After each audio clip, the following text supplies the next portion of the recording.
আসসালামু আলাইকুম। এসএনএম ব্লগার সোমা আপু কন্টেন্ট মনিটরিং সেটআপটা পেয়ে গেছে। তো আজকে খুবই খুশির খবর যে কন্টেন্ট মনিটরিং সেটআপটা পাওয়ার পরে ব্যাংক সেটআপটা কিন্তু চলে আসছে আপুর, ঠিক আছে। তো আমি আপনাদেরকে সবসময় আসলে কন্টেন্ট মনিটরিং যারা পেয়েছে তাদেরকে নিয়ে আসলে ভিডিও বানানোর চেষ্টা করি। আর এর আগে আমি অনেক ভিডিও বানিয়েছি যারা আসলে কন্টেন্ট মনিটরিং পেয়েছে তাদের একটু অনুভূতি জানবো, এবং যারা আসলে ফেসবুক থেকে ইনকাম করতে পারছে না তাদেরকে আজকে মানে একেবারে চরম লেভেলের মোটিভেশন একটা দেওয়ার চেষ্টা করবো যে ইনকাম আসলে সবার হচ্ছে না কেন এবং ইনকাম করার জন্য কি কি করতে হবে। তো সোমা আপু আমার পাশে আছে। আপু কেমন আছেন? আলহামদুলিল্লাহ, পাওয়ার পরে খুব খুশি লাগছে। আর আমি সেটআপটা দিতে পারিনি জন্য ভাইয়ার কাছে আসা। আচ্ছা, ভাইয়ার কাছে আসলাম। ভাইয়া যথেষ্ট একজন ভালো আর কি বলবো, অমায়িক ব্যবহার আছে আর ভাইয়ার। আমার পেজটা খুব সুন্দর করে দেখে দিল, আমার সেটআপগুলো দিয়ে দিল, অনেক নিয়ম কারণ আমাকে বললো এইভাবে কাজ করেন বা এটা করলে আপনার ভিডিওতে ভিউ আসবে। এই তো। আচ্ছা, ওকে। এখন আপনি আসছেন কোথা থেকে একটু বলেন আমাকে।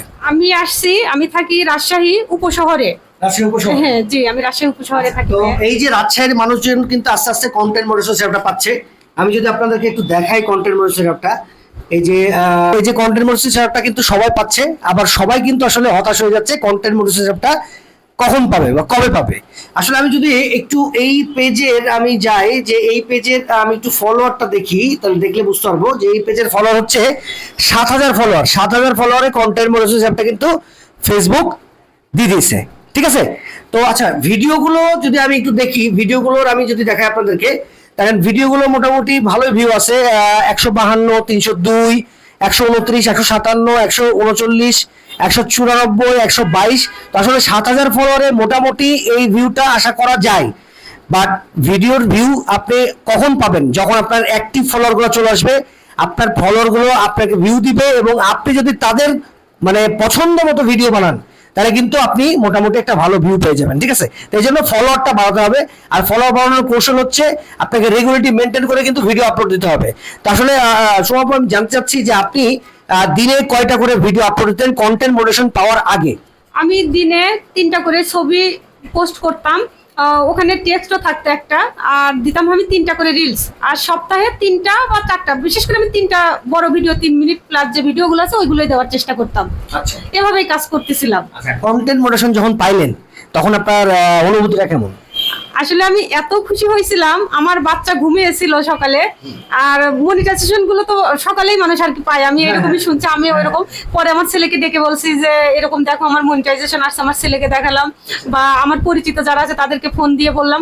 আসলে খুবই খুশি লাগছে। আমি জানি না কখনো এখান থেকে আমি ইনকাম করতে পারবো বা আমার হবে কিনা আমি জানি না, তবে আমার কাছে মনে হয়েছে যে না, আমি এখান থেকে সাকসেস, আমি কন্টেন্ট মনিটাইজেশন পেয়েছি। হ্যাঁ, এটাই আমার কাছে। তো কন্টেন্ট মনিটরিং পাওয়ার পর অনেকেই কিন্তু আসলে কন্টেন্ট মনিটরিং ধরে রাখতে পারে না। হ্যাঁ, ফেসবুকের কিছু গাইডলাইন আছে, ফেসবুকের কিছু নিয়ম কানুন আছে, এগুলো যদি মেনে আপনি যদি কাজ করেন তাহলে কন্টেন্ট মনিটরিং সারা জীবন আপনি ধরে রাখতে পারবেন। কিন্তু অনেকেই আমরা ভুল কাজ করি যে আমরা ফেসবুকের গাইডলাইন মানি না, যে কোনো ভিডিও যে কোনো মিউজিক উঠায় আমরা ফেসবুকে দিয়ে দিই। এটাই হচ্ছে আমাদের বড় একটা প্রবলেম। কন্টেন্ট মনিটরিং যদি একবার হারিয়ে ফেলেন ভাই, আপনার সেই মনিটরিং ফিরে পেতে কিন্তু প্রচুর পরিমাণে কষ্ট করা লাগবে, ঠিক আছে। আপনি কি লাইভ করতেন? হ্যাঁ ভাইয়া, আমি লাইভ করতাম, সপ্তাহে 2 দিন 3 দিন লাইভ করতাম।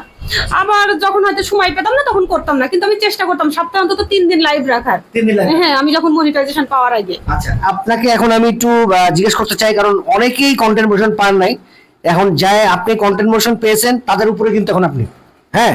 তো যারা এখনো পান নাই, যারা আসলে পাওয়ার চেষ্টা করতেছেন, তাদের উদ্দেশ্যে আপনার কি মানে মন্তব্য থাকবে সেটা আমি জানতে চাচ্ছি। আমি বলবো আপনারা ফেসবুকের গাইডলাইন মেনে কাজ করুন, তাহলে ইনশাল্লাহ পেয়ে যাবেন। আর যেগুলো নিয়ম কারণ আসলে আমাদেরকে বলা হয়েছে সেগুলো মানতেই হবে। আর যেগুলো আপনারা যদি হুটহাট মিউজিক দিয়ে দেন বা যেগুলো মানে রুলসের বাইরে, সেগুলো কাজ অবশ্যই করবেন না, করলে কখনোই পাবেন না। আর যদিও পান তাহলে সেই মনিটাইজেশনটা আপনারা ধরে রাখতে পারবেন না।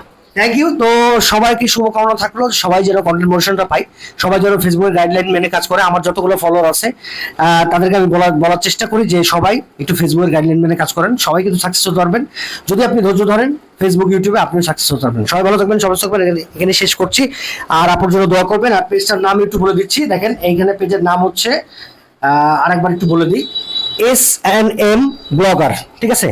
এসএনএম ব্লগার, এই পেজটাকে একটু নজরে রাখবেন, একটু ফলো করার চেষ্টা করবেন। খুব সুন্দর সুন্দর ভিডিও সামনে আসছে, ওকে। তো যাই হোক, আমার চ্যানেল থেকে যদি দেখে থাকেন চ্যানেলটা কিন্তু সাবস্ক্রাইব করতে ভুলবেন না। আর আমার পেজ থেকে যদি দেখেন পেজটা অবশ্যই ফলো করতে ভুলবেন না। সবাই ভালো থাকবেন, সবাই থাকবেন। আজকে এখানে বিদায় নিচ্ছি।